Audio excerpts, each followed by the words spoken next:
জান খাদিজা ওয়াটার সম্পত্তির মালিক ছিল।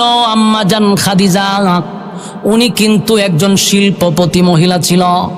নবীর কাছে বিবাহ বসার পরে, ইসলাম ধর্ম গ্রহণ করার পরে আম্মা জান খাদিজার যত সম্পত্তি আছে সব নবীর জন্য দিয়া দিছে।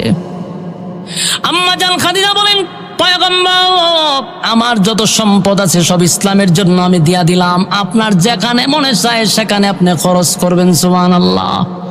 আমার যুবক ভাইরা, আল্লাহ রাব্বুল আলামিন তার বন্ধুরে খুশি করার জন্য এইভাবে একে একে সব কথাগুলি তুলে ধরলেন। ওয়াজাদাকা আইলান ফাগনা, আপনি গরীব ছিলেন, আপনাকে আমি ধনী বানাইছি। এরপর আল্লাহ বলেন, ফাআম্মাল ইয়াতীমা ফালা তাকহার। এখানে আরেকটা কথা হলো, আল্লাহ বলেন বন্ধু আপনি এতিম ছিলেন, তাই এতিমের প্রতি আপনি কঠোর হইয়েন না। এটা শুধু নবীকে বলে নাই, কিয়ামত পর্যন্ত সমস্ত উম্মতি মুহাম্মদীকে উদ্দেশ্য করে আল্লাহ বলেন, এতিম যারা আছে রে তাদের উপরে কঠোর হওয়া যাবে না, তাদের উপরে বিরক্ত হওয়া যাবে না, তাদের হক নষ্ট করা যাবে না, তাদের সম্পত্তি মাইরা খাওয়া যাবে না, এতিমদের প্রতি কঠোর হওয়া যাবে না। আজকে কোটি কোটি কোটি কোটি টাকার মালিক, ঢাকা শহরে বাড়ির অভাব নাই, টাকা পয়সার অভাব নাই, বাড়ির পাশে এতিমরা না খাইয়া ঘুমায়, বাড়ির মালিকের খবর নাই। আল্লাহ বলে, বান্দা শুন,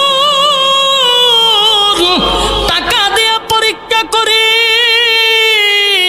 কাউরে গরিব বানায় পরীক্ষা করি রে, কাউরে টাকা বাড়ি গাড়ি দিয়া পরীক্ষা করি। একদিন আমার কাছে আসতে হবে, হিসাব আমার কাছে দিতে হবে। আমি তোরে 10 তলা বিল্ডিং এ বসাইয়া কুরমা পোলাও খাওয়াইলাম, আর নিচের তালায় এতিম বাচ্চারা না খাইয়া ঘুমায়, একটা বার তুই খবর নিলি না। এ বান্দা শুন, যতই নামের আগে তুই হাজি লাগাস, বান্দারে আমার কাছে তোর কোনো দাম নাই।